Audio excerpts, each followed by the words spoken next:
Good morning everyone, my name is Vijay Gupta and you are watching biology classes. तो welcome है आप सभी का बायोलॉजी के इस क्लास में। स्टूडेंट्स, आज हम एक नया चैप्टर शुरू कर रहे हैं जो कि हमारी क्लास 11th के स्टूडेंट्स के लिए है। यह है चैप्टर नंबर 3 जिसका नाम है प्लांट किंगडम। हिंदी में इसे हम कहेंगे पादप जगत। इस पूरे चैप्टर में हम बात करेंगे कि दुनिया में जितने भी प्लांट्स हैं उनकी कितनी कैटेगरीज हैं, वैज्ञानिकों ने इन्हें इनके लक्षणों के आधार पर कैसे अलग अलग बांटा है, यानी प्लांट्स की पूरी डिटेल आपको इस चैप्टर में मिलने वाली है, उनके क्लासिफिकेशन की, उनके जनरल कैरेक्टर्स की। तो चलिए वीडियो को शुरू करते हैं। सबसे पहली बात यह कि दुनिया में जितने भी ऑर्गेनिजम्स थे, जितने भी जीव थे, एक साइंटिस्ट आए सबसे पहले जिनका नाम था R.H. विटकर। R.H. विटकर ने क्या किया कि दुनिया में जितने भी ऑर्गेनिज्म, जितने भी जीव थे उनको 5 ग्रुप्स में बांटा, जैसे हमने कहा 5 किंगडम सिस्टम, 5 जगत प्रणाली। इसमें इन्होंने जो प्लांट्स थे उनको रखा किंगडम प्लांटी में। तो किंगडम प्लांटी का मतलब है सारे हरे पौधे, हायर प्लांट्स जितने भी हैं उनको किंगडम प्लांटी में रख दिया। किसने? R.H. विटकर ने। इसके बाद समय समय पर वैज्ञानिकों ने अलग अलग क्लासिफिकेशन दिए। आज जिस क्लासिफिकेशन की हम बात कर रहे हैं, एक साइंटिस्ट थे जिनका नाम था इकलर।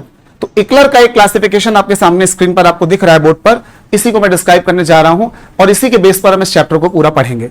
तो इकलर ने क्या किया? इकलर ने बताया कि जो क्लासिफिकेशन ऑफ प्लांट्स है इसमें सबसे पहली चीज जो बनाई गई स्टूडेंट्स वो है किंगडम, और किंगडम का नाम है प्लांटी।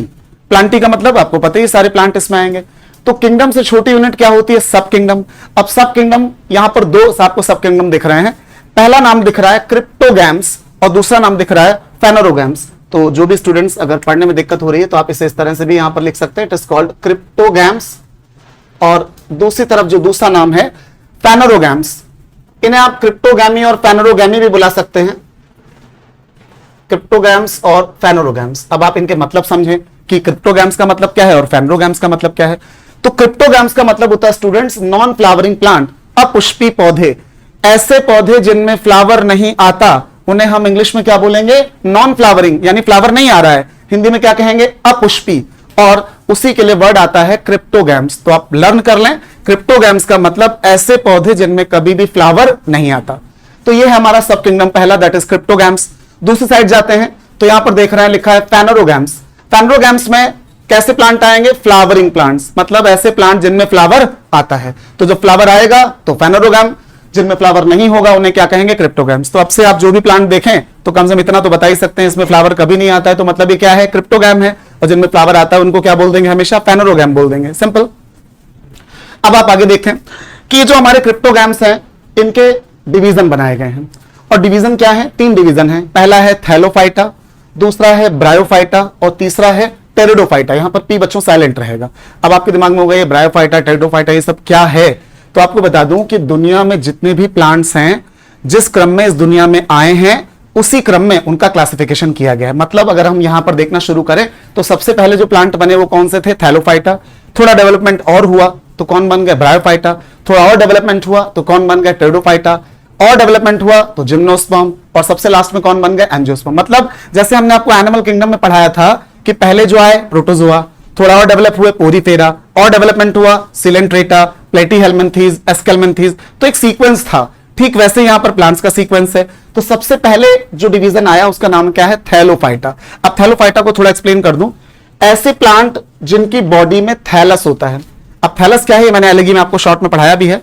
देखो बच्चों, सपोज करिए मैं आपसे कहूं कि ये प्लांट है, तो आप कहेंगे ओके, क्योंकि आपको इस प्लांट में सब कुछ दिख रहा है। आपको इसमें स्टेम दिख रहा है, आपको इसमें रूट भी दिख रही है, आपको इसमें लीफ दिख रही है, आपको इसमें फ्लावर भी दिख रहा है। तो जब भी हम प्लांट को इमेजिन करते हैं अपने माइंड में तो हमें लगता है कि उसमें रूट होनी चाहिए, स्टेम होना चाहिए, लीफ होनी चाहिए, फ्लावर होना चाहिए, फ्रूट भी होना चाहिए, तब हमारी इमेजिनेशन पूरी होती है एक प्लांट को लेकर। लेकिन अगर मैं आपसे ये कह दूं कि बच्चों ये प्लांट है, तो आप कहेंगे ये कैसा प्लांट है सर? ये तो प्लांट नहीं लग रहा है हमको। ये प्लांट ही है, बस इसके पास वास्तविक जड़, तना और पत्ती, true root, stem and leaf ये नहीं होते हैं। ऐसी प्लांट बॉडी को हम लोग कहते हैं थैलस। तो सबसे पहले आप इस वर्ड पर फोकस करें। थैलस क्या है? ऐसा पौधा जिसमें वास्तविक जड़, तना और पत्ती नहीं होते उसे हम थैलस कहते हैं। When the plant body does not consist of any type of true root, stem and leaf, then this type of plant body is known as thallus. तो इसे हमने थैलस कह दिया। और जिनके पास थैलस होगा उनको किस में रखा जाएगा? थैलोफाइटा में। थैलो मतलब थैलस और फाइटा मतलब पौधे, प्लांट। तो थैलोफाइटा में केवल वही पौधे आएंगे जिनके पास वास्तविक जड़, तना और पत्तियां नहीं होंगी। उनका प्लांट बॉडी क्या कहलाएगा? थैलस कहलाएगा। अब आप देख पा रहे हो थैलोफाइटा के हमने यहां पर 3 सब डिवीजन बनाए हैं। सबसे पहला है एलिगी। एलिगी को हिंदी में कहते हैं शैवाल। आपको बता दूं इस पूरे चैप्टर में इन टॉपिक्स को हम अलग अलग से पढ़ेंगे। थैलोफाइटा पढ़ेंगे, देन ब्रायोफाइटा, टेरिडोफाइटा, सबको अलग अलग डिटेल पढ़ना, मतलब ये पूरा चार्ट पढ़ेंगे और चैप्टर हमारा खत्म हो जाएगा। इसी पर पूरा चैप्टर हमारा बेस्ड है। तो सबसे पहला सब डिवीजन बच्चों क्या है, सॉरी डिवीजन क्या है, सब डिवीजन एलगी, जैसे हिंदी में हमने क्या नाम दिया है, शैवाल। इसका एग्जांपल है स्पाइरोगायरा। स्पाइरोगायरा क्या होता है आपको स्क्रीन पर दिख रहा होगा। स्पाइरोगायरा ये एक प्रकार का ग्रीन एलगी है जो कि शैवाल होता है, तालाब वगैरह में पाया जाता है। इसके बाद आता है फंगाई। फंगाई क्या होते हैं, कवक। हमारे घरों में आमतौर पर जो फफूंद होती है उसी को हम वैज्ञानिक भाषा में कवक बोलते हैं और उसी के लिए फंगाई या फिर फंगी वर्ड यूज करते हैं। तो जो कवक हैं उनमें एक एग्जांपल हमने लिया है राइजोपस।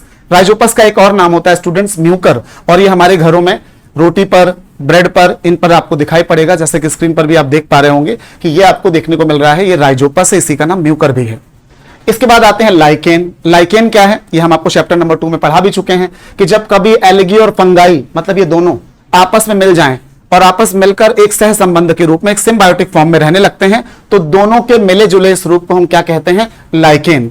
और लाइकेन का एग्जांपल यहां पर लिखा हुआ है पार्मेलिया। ठीक है, तो इतनी सारी चीजें हमने कहां देख ली, थैलोफाइटा में। अभी आपको इस टॉपिक में सिर्फ नाम बताए जा रहे हैं, आगे हम लोग जब एक एक को डिटेल में पढ़ेंगे तब आप जानेंगे कि एलगी के जनरल कैरेक्टर क्या है, फंगाई के क्या है, लाइकेन क्या है, सारी बातें डिटेल में की जाएंगी।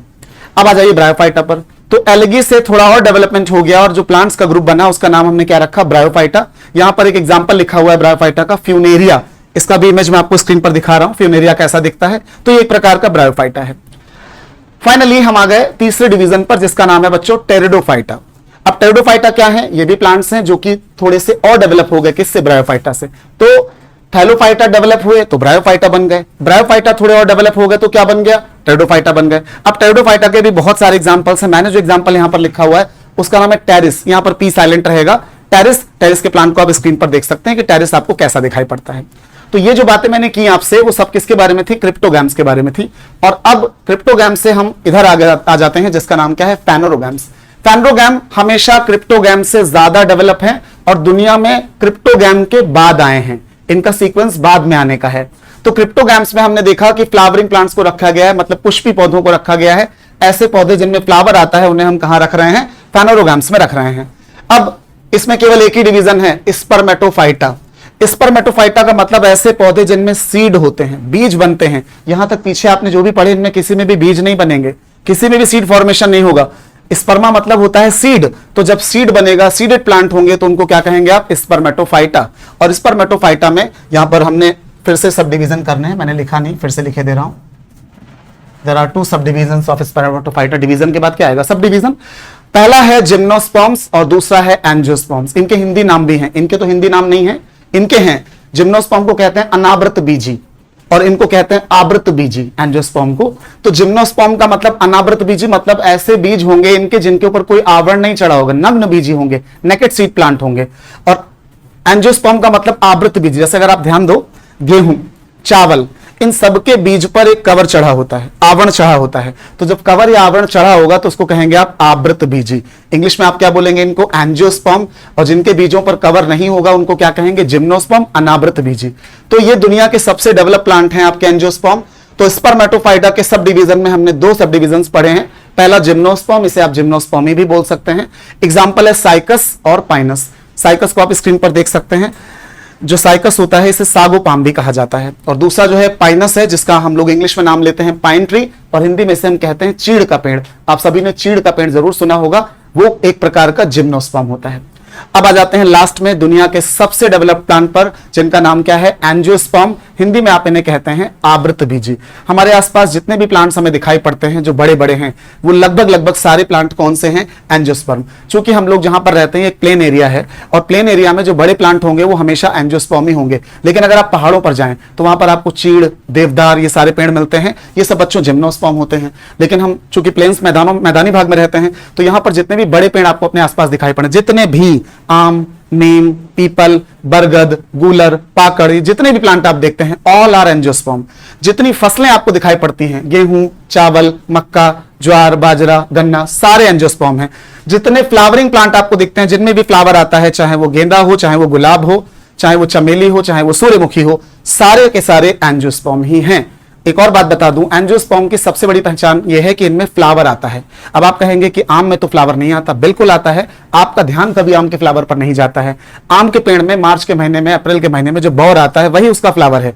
यूकेलिप्टस में भी फ्लावर आता है, गेहूं में भी फ्लावर आता है, चावल में भी फ्लावर आता है, लेकिन हम इनके फ्लावर्स पर ध्यान इसलिए नहीं देते हैं क्योंकि इनके फ्लावर देखने में ज्यादा खूबसूरत नहीं लगते। हमारा ध्यान हमेशा गेंदा और गुलाब जैसे फूलों की तरफ रहता है, बट इट डजंट मीन कि एंजियोस्पर्म नहीं है। ये सारे एंजियोस्पर्म ही हैं जितने मैंने एग्जांपल यहां पर आपको बताए हैं। तो दुनिया के सबसे ज्यादा डेवलप प्लांट कौन से हो गए? एंजियोस्पर्म्स। और इसके एग्जाम्पल में मैंने क्या लिखा है? पी मतलब मटर, रोज मतलब गुलाब, और एक बड़ा पेड़ भी लिख दिया, कौन सा? मैंगो। तो ये हो गया आपका प्लांट्स का क्लासिफिकेशन, और ये किसने दिया हुआ है? इकलर ने। तो इकलर का ये क्लासिफिकेशन मैंने आपको बताया इस पहले वीडियो में। इसके बाद आगे जो भी वीडियोस मैं बनाऊंगा इसमें, उनमें एक एक करके हम सबको डिटेल में जानेंगे। जैसे पहले मैं आपको इसके बाद एलगी पढ़ाऊंगा, एलगी के बाद हम बात करेंगे ब्रायोफाइटा, क्योंकि लाइकेन की और फंगाई की बात हम चैप्टर नंबर 2 में कर चुके हैं, हम आपको पढ़ा चुके हैं। इस चैप्टर में आगे क्या पढ़ेंगे? पहले एलगी पढ़ाया जाएगा, then bryophyta, pteridophyta, gymnosperm and angiosperm. इतनी चीजों को हम डिटेल में इस चैप्टर में पढ़ने वाले हैं। तो ये इस टॉपिक का, इस चैप्टर का पहला वीडियो था। उम्मीद करता हूं आपको मेरी सारी बातें अच्छे से समझ में आई होंगी। फिर भी अगर आपको कहीं पर कोई कंफ्यूजन है तो बिल्कुल आप कमेंट सेक्शन में पूछिएगा। I will try my best to reply you. यहां पर फिलहाल इतना ही, मिलते हैं अगले टॉपिक पर जल्द ही। Thanks for watching, have a good day.